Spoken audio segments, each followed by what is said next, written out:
Assalamualaikum dan salam sejahtera. Hari ini kumpulan kami telah menghasilkan dan menyiapkan satu tugasan yang diberi, yaitu kami telah mengkaji tentang pengetahuan pembelajaran mata pelajaran sains dan matematik di kalangan kanak-kanak.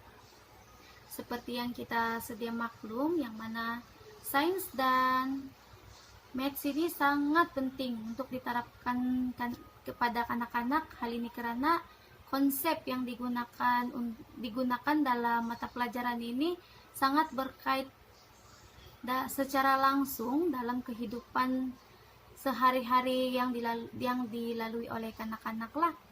Bukan itu saja, tanpa kita sadar, kanak-kanak sememangnya telah menggunakan kedua-dua konsep tersebut, dan secara tidak langsung perkembangan kognitif mereka juga akan meningkatlah. Contohnya seperti kanak-kanak memegang botol susu, memegang objek, bermain blok, isap susu. Di situ kanak-kanak sudah belajar tentang penggunaan diri mereka. Seterusnya, kumpulan kami telah mengkaji bagaimana cara untuk meningkatkan dan menerapkan pengetahuan sains dan matematik di kalangan usia kanak-kanak di lingkungan antara 1 hingga 4 tahun, yaitu kanak-kanak yang berada di TASKA lah. Kumpulan kami telah menghasilkan 2 jenis RPA, tentunya berkaitan dengan pengetahuan mata pelajaran sains dan matematik untuk anak-anak. Antara 2 RPA itu kumpulan kami akan memilih satu yang terbaik. Seterusnya kami akan menghasilkan BBM, yaitu bahan bantu mengajar, mana bahan bantu mengajar yang telah kumpulan kami cipta sememangnya dapat meningkatkan pengetahuan tentang pembelajaran maths dan sains, sekaligus dapat menarik perhatian kanak-kanak, karena kanak-kanak ini mempunyai kebolehan dalam mengkaji sesuatu. Seterusnya, sebelum saya memulakan lebih lanjut mengenai pembentangan dan hasil kajian kami, terlebih dahulu saya ingin memperkenalkan diri. Nama saya Nur Era Falsira binti Nurdin Wijol, dan saya memegang kad metrik bernomor isi 190500656. Okay. Di sini tugasan bahagian saya yaitu RPA yang pertama. Seterusnya RPA yang saya telah hasilkan bertemakan mengenali bentuk nombor, yang mana aktiviti ini saya jalankan menampal kapas berwarna mengikut bentuk nombor. Seperti yang kita sudah sedia maklum, yang kanak-kanak ini kanak-kanak boleh menyebut nombor tetapi tidak kenal nombor. Melalui aktiviti ini, apa yang kanak-kanak dapat di akhir pembelajaran, kanak-kanak akan mengenal nomor 1 hingga 5. Kanak-kanak juga boleh menyebut nomor secara menaik dan menurun. Yang paling terutama disebabkan kanak-kanak ini dorang tidak kenal bentuk nombor. Dengan adanya aktiviti yang saya telah hasilkan dalam rancangan pembelajaran aktiviti, yaitu menampal kapas berwarna mengikut bentuk nombor. Di sini kanak-kanak akan lebih kenal bentuk nombor lah. Aktiviti yang saya jalankan juga sememangnya memang sangat mudah untuk anak-anak, karena aktiviti ini hanya menampal mengikut bentuk nomor, dan kanak-kanak 4 tahun ke bawah suka dengan activity seperti ini karena dia merupakan persentuhan diri doranglah penggunaan, dan yang terutamanya kanak-kanak memang suka benda yang boleh disentuh, dirasa, dan dorang pun pengetahuan dorang pun perasaan yang ingin tahu tuh akan meningkat. Oke. Itu saja dari saya. Sekian dan terima kasih.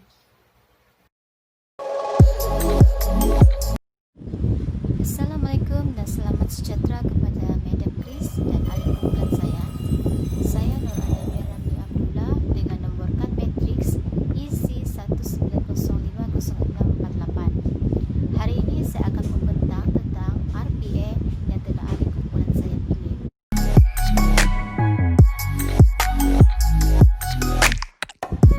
Nama pengasuh dalam RPA ini ialah saya sendiri. Aktiviti ini saya lakukan pada hari Jumaat pada tarikh 30 Jun tahun 2020 pada jam 10 pagi hingga 10.30 pagi dalam lingkungan 30 minit. Tema kami ialah mengenali haiwan. Tajuk aktiviti kami ialah jom bermain ulat. Bilangan kanak-kanak saya ialah dalam 10 orang dalam kisaran umur 3 hingga 4 tahun. Bidang perkembangan ini ialah perkembangan awal matematik dan pemikiran logik. Pendekatan yang saya utamakan ialah pendekatan bersepadu. Pengetahuan sedia ada yang dalam diri kanak-kanak ini ialah kanak-kanak boleh menyebut ulat tetapi tidak mengenal bentuk ulat tersebut. Objektif pembelajaran pada akhir pembelajaran kanak-kanak ini, kanak-kanak dah boleh mengira dot-dot bersamaan dengan jumlah padan replika ulat, iaitu nombor 1, 2, 3 dan 4 dan serta 5. Nombor 2, kanak-kanak boleh mengenali jenis haiwan, iaitu ulat. Nombor 3, kanak-kanak boleh mengenal warna.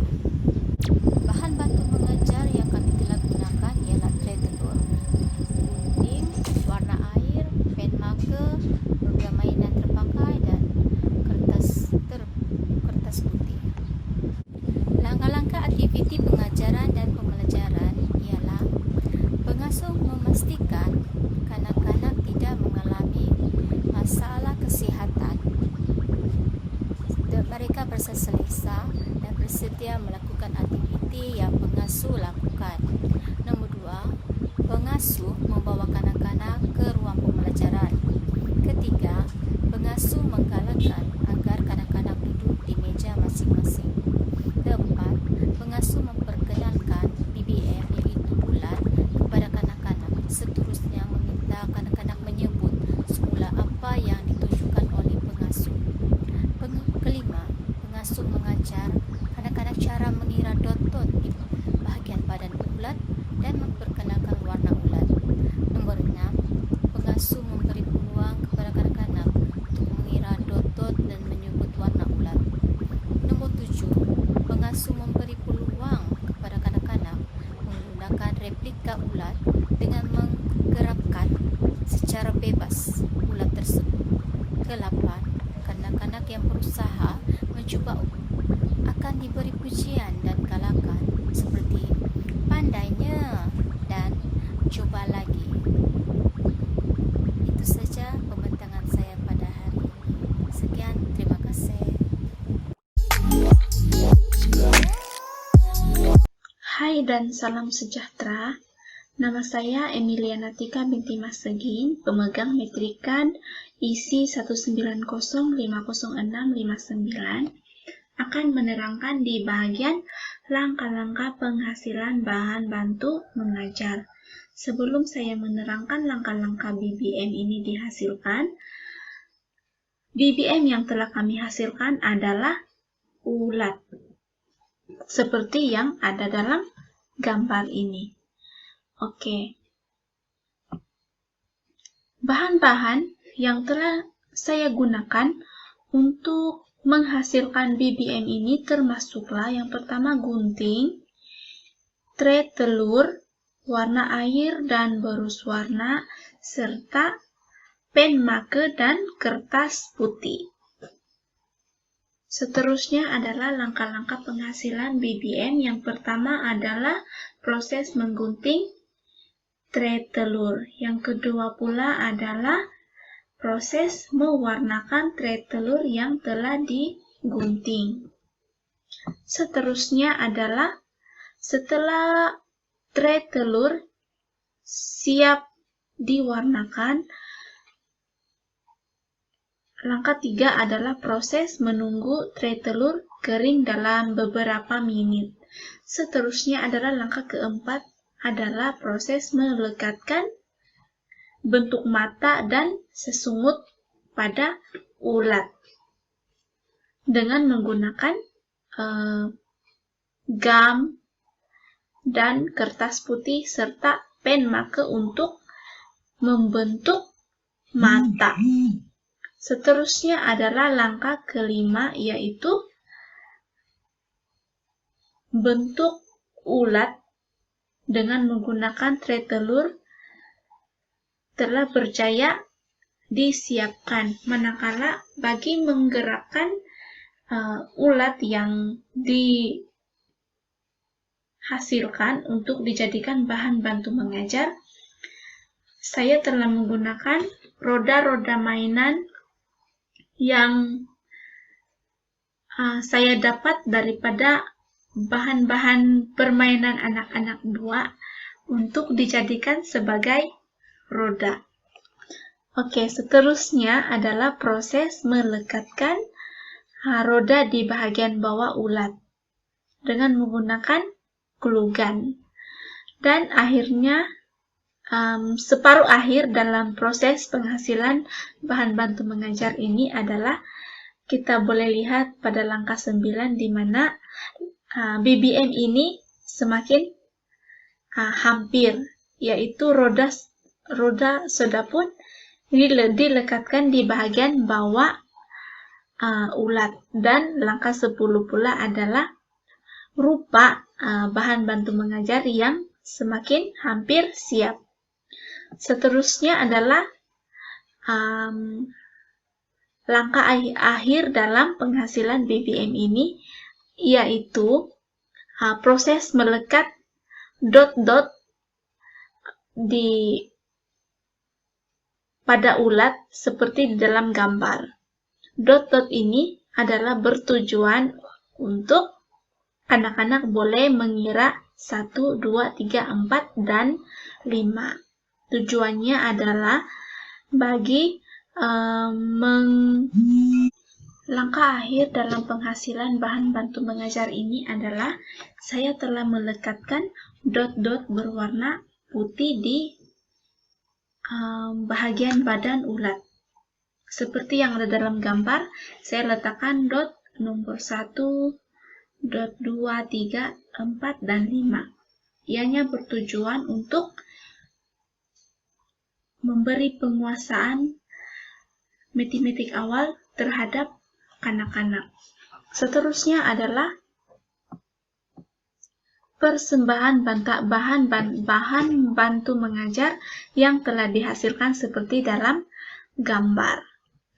Sebelum saya mengakhiri penerangan saya mengenai bahan bantu mengajar ini, saya ingin memberi ilustrasi bagaimana bahan bantu mengajar ini dapat membantu dalam proses pengajaran dan pembelajaran kepada kanak-kanak.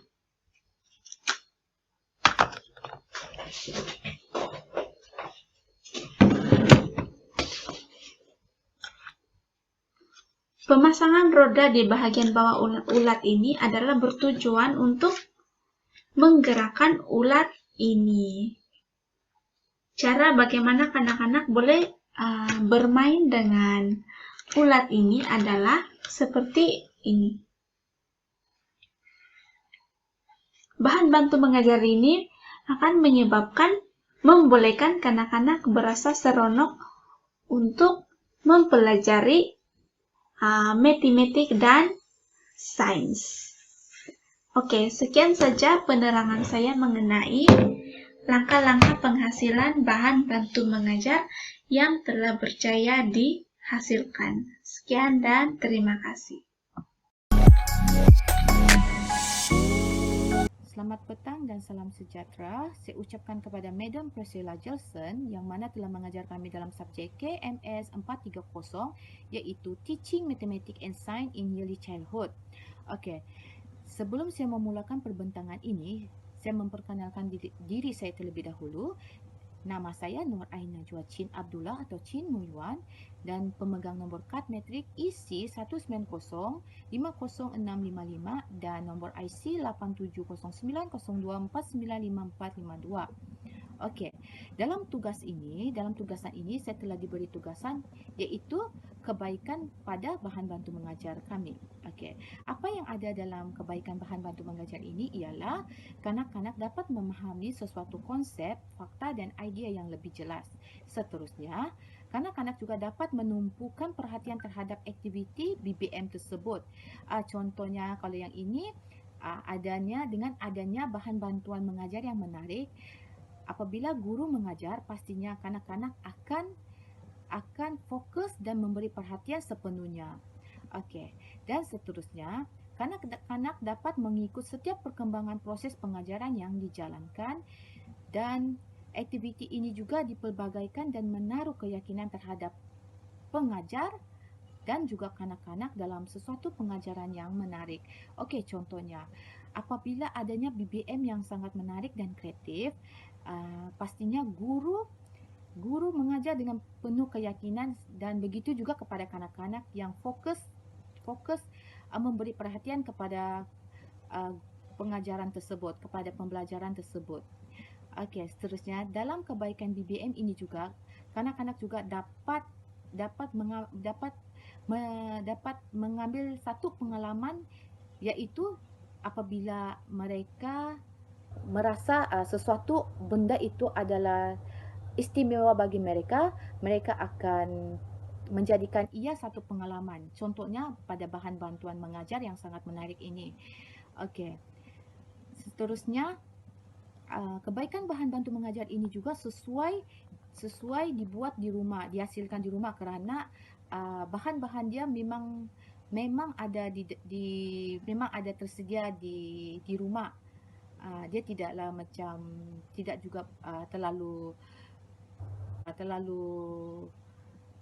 gunakan banyak bahan. Dia cuma gunakan kotak tray telur. Itu saja untuk menghasilkan BBM yang menarik seperti ini.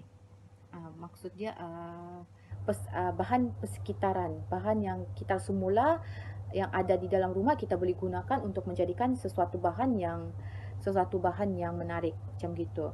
Okey. Seterusnya, kebaikan bahan bantuan mengajar ini juga sesuai dibawa ke mana-mana saja kerana bahan ini tidaklah terlalu berat dan bahan bantu mengajar ini bersaiz kecil.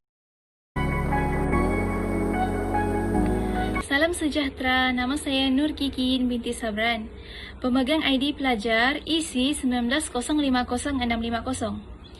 Pada pembentangan kali ini, saya akan menyambung apa yang telah dibentangkan oleh sahabat saya sebentar tadi, iaitu Nur Ain Najwa Chin berkaitan dengan kelebihan dan kebaikan BBM yang telah kami reka ini. Antara kelebihan dan kebaikan BBM yang telah kami reka ini iaitu dapat membantu kanak-kanak dari segi perkembangan mereka. Perkembangan yang terdiri daripada 4 domain, iaitu fizikal, emosi, sosial dan kognitif. Okey, saya akan menghuraikan berkaitan dengan kebaikan dan kelebihan BBM yang telah kami cipta ini. Dari segi perkembangan, ia dapat membantu kanak-kanak punya fizikal yang berkaitan dengan motor halus mereka.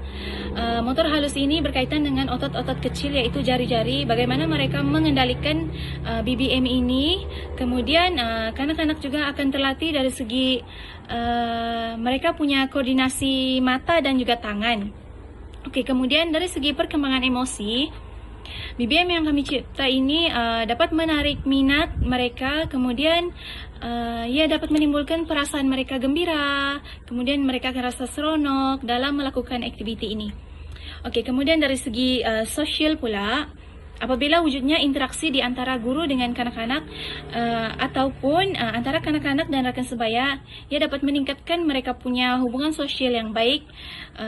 Kemudian dari segi kognitif, kanak-kanak akan dapat banyak pengalaman baru, mereka akan dapat ilmu baru yang berkaitan dengan pengenalan pranombor ini.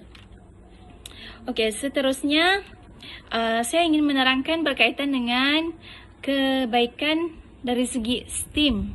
Okey, STEAM iaitu terdiri daripada sains, teknologi, engineering, art dan juga matematik. Okey, dari segi sains, kebaikan BBM ini kanak-kanak akan mengenal apa itu haiwan. Okey, haiwan yang telah kami pilih iaitu ulat. Kami telah mencipta tray telur itu untuk dijadikan sebagai sebuah replika ulat. Okey, dari segi engineering dia iaitu binaan.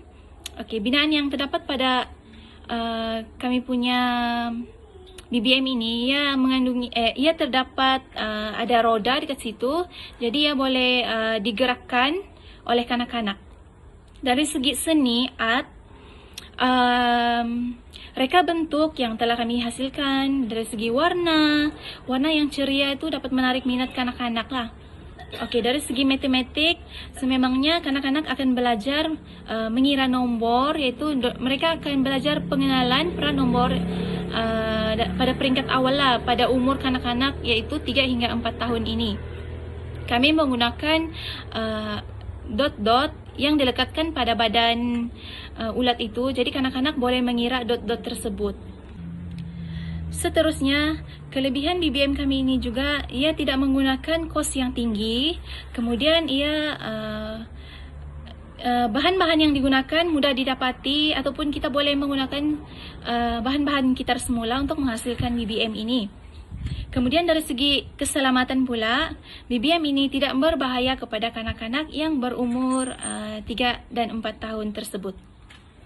Akan tetapi, tidak dinafikan BBM yang telah kami hasilkan ini juga mempunyai kekurangan, iaitu ia tidak tahan lasak dan hanya boleh digunakan beberapa kali sahaja, kerana bahan-bahan yang digunakan adalah bahan-bahan daripada kitar semula. Oleh itu, cadangan yang boleh diberikan untuk membuat satu BBM yang lebih kukuh, iaitu dengan menggunakan plastik ataupun kayu, tetapi guru-guru ataupun pihak sekolah perlulah mengeluarkan sedikit kos yang agak tinggi untuk menghasilkan BBM tersebut. Tetapi BBM ini juga sebenarnya masih boleh digunakan secara berkala kerana ia boleh dihasilkan dengan mudah dan cepat dan juga menjimatkan kos. Seterusnya bahan dia juga yang sangat mudah didapati, juga memudahkan untuk guru-guru untuk menghasilkan BBM ini pada masa hadapan. Sebagai penutup, berdasarkan apa yang telah kami kaji, BBM yang kami cipta ini sememangnya sangat sesuai digunakan untuk kanak-kanak yang berada di Taska, kerana ia dapat membantu mereka dari segi pembelajaran sains dan matematik pada peringkat awal kanak-kanak. Kemudian pengenalan pranombor ini sememangnya sesuai supaya mereka dapat kanak-kanak ini dapat persediaan sebelum mereka melangkah ke alam persekolahan yang seterusnya. Okey, di samping itu, peranan sebagai seorang guru hendaklah sentiasa berfikiran terbuka dan sentiasa mencari idea baru untuk menghasilkan BBM yang lebih menarik dan sistematik kepada kanak-kanak. Akhir kata, saya mewakili kumpulan kami ingin mengucapkan ribuan terima kasih kepada pensyarah yang banyak memberi tunjuk ajar kepada kumpulan kami sepanjang tempoh pelaksanaan kajian mengenai BBM ini. Sebarang kekurangan daripada kumpulan kami ingin memohon maaf.